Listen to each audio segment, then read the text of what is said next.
මම දොර ඇරලා බැලුවම පුතාගේ කෙල්ල ඉන්නවා ඉස්සරහා. අප්පට සිරි. එහ ඉදිමිලා තොලෙන් ලේ එනවා.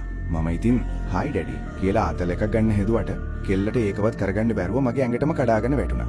"මායා මොකද වුනේ?" මම ඇහුවා. "ඩැඩි මේ සැරේ එයා මගේ බෙල්ල මිරිකුවා. මම හිතුවා මම ඉවරයි කියලා." "කවදෙන්දන්ද මේක වෙන්නේ?" මම ඇහුවා. "එතකොටයි කියන්නේ මාස 14ක්ලු. මුලින් තල්ලු කරාලු. මට ඉතින් පුතා කියලා සමාවක් දෙන්න හිතුනේම නෑ. මගේ එකා වුණත් මම අතහරින්නේ නෑ කියලා." මම කෙල්ලව කාමරයක දාලා දොර ලොක් කරා.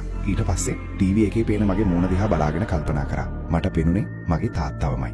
පුතාට කෝල් එකක් දීලා ගෙන්න ගත්තා. කෑම කන්න වරෙන්. "උඹේ අනාගතය ගැන කතා කරන්න තියෙනවා" කියලා. මූ ඉතින් දත්තිස්කම දාගෙන ආවා කියන චණ්ඩියා වගේ. මම දැක්ක මූගේ අතේ තුවාල.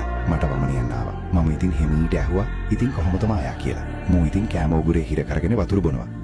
එයා ටිකක් බිසි. අපි දැන් ටිකක් ඈත් වෙලා ඉන්නෙලු. මම කිව්වා "අම්මපා ඒ වුණාට එයා කියනවා උඹ එයාට ගහනවා කියලා. කෙල්ලෙක්ට ගහන එක නෙවී වැඩේ. පුළුවන් නම් පුරුෂයෙක් හිටි සෙල්ලම් කරපන්" කියලා මම එකක් යන්න හක්ක පනින්න.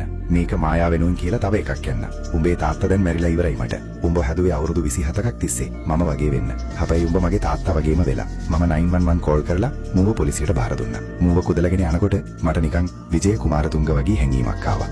මායාගෙන ඇහුවා නඩු දානවද කියලා. කෙල්ලට මාර ප්ලෑනක් තිබිලා තියෙන්නේ. මාස 14කම වීඩියෝ, ෆොටෝ ඔක්කොම තියෙනවා. පොලිස් අයියා මට කිව්වා දැන් ඉතින් පුතා ගෙදර එන එකක් නෑ කියලා. මම කිව්වා එපාම වේවා කියලා. මට පුතෙක් නැති වුණා තමයි. ඒත් මම ජීවිතයක් බේරගත්තා. හැබැයි ඉතින් මූණ කණ්ණාඩියෙන් දකිනකොට තවම මට පේන්නේ මගේ තාත්තවමයි. ඒක තමයි හිතට අමාරුම දේ.